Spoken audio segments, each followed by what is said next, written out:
Prologue. In the shadow-cloaked depths of District Zero, the city's underbelly, Jax and his son Cael made their stand amidst mountains of discarded tech. It was a place forgotten by the sun, where neon beams from the utopia above died against the cold metal of an artificial night. Here in the slum's silent resilience, Jax, an ex-engineer turned rebel, raised Cael in the ways of survival and subversion, weaving tales of the world that was before the overlords' rise to power. Jax's exosuit, a patchwork colossus dubbed the Reckoner, was a marvel of resistance. Forged from the wreckage of luxury automatons and defense droids discarded like toys by the city's elite, it was a testament to the adage, one man's trash is another's treasure. The Reckoner's chest bore the emblem of a broken gear, symbolizing the crushed dreams of the slums. With every piece of refuse, Jax had instilled a lesson for Cael. Even the smallest cog could disrupt the grandest machine. Cael, a young prodigy who never knew a world outside the steel confines of District Zero, grew under his father's meticulous tutelage. His suit, Whisper, was sleeker, built for speed and cunning. It was cobbled together from the remnants of household androids and computing machines, with a lighter frame that allowed for acrobatic combat. At his side, Cael carried twin blades known as the Currents, energy swords powered by illegal batteries, each strike a dance of death. The overlords, an oligarchy of tech magnates and corrupt AI, loomed over the city, indifferent to the plight below.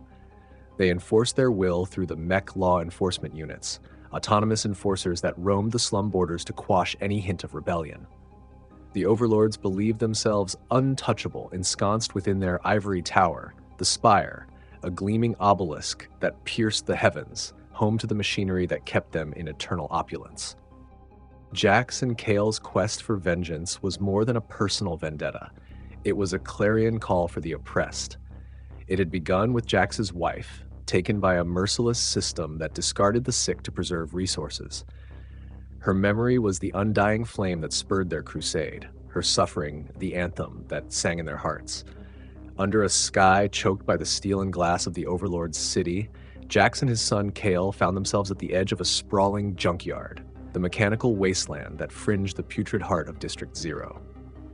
Once an eminent engineer, Jax had been the mind behind many innovations that the overlords had exploited for their ascension.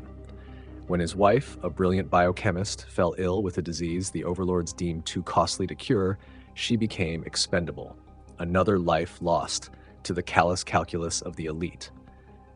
In their grief and rage, Jax and Cael turned from servitude to defiance, repurposing the very refuse of the overlords' greed into armaments for their retribution. The mech law enforcers were the iron fist of the overlords' rule, designed to patrol the edges of the slums, a clear delineation between the haves and the have-nots. Their presence was both surveillance and suppression, a constant reminder to the residents of District Zero that ascension was not just unattainable, but forbidden. These mechanical giants, equipped with the latest in crowd control and combat technology, were dispatched in response to whispers of unrest, whispers that had grown louder since Jax and Cael began their clandestine work. The battleground they now stood upon, scattered with the carcasses of obsolete technology, was not chosen by chance. It was a statement.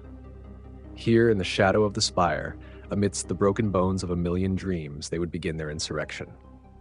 For Jax, this was hallowed ground, each piece of scrap metal a silent testament to the city's ruthless cycle of consumption and disposal. Cael, whose childhood had been steeped in the harsh lessons of survival and subterfuge, danced between the titanic sentinels with a grace that belied the ferocity of his attacks. His dual blades, the Currents, were more than weapons. They were the physical manifestation of his spirit, fluid, electric, and unyielding.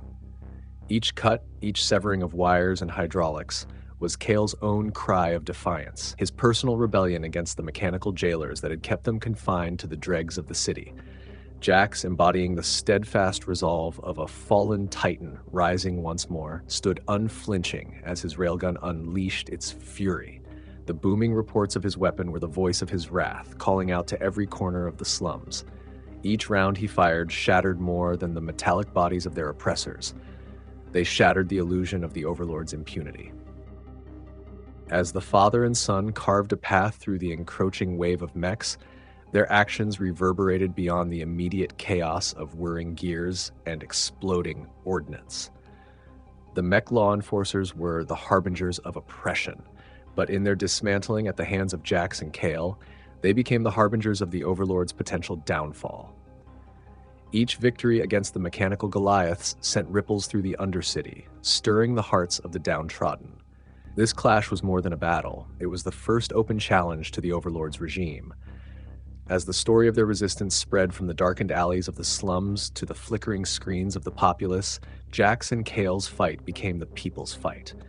And as they pressed on toward the Spire, the towering bastion of the overlords, the denizens of District Zero watched, dared to hope, and in hushed tones began to speak of revolution.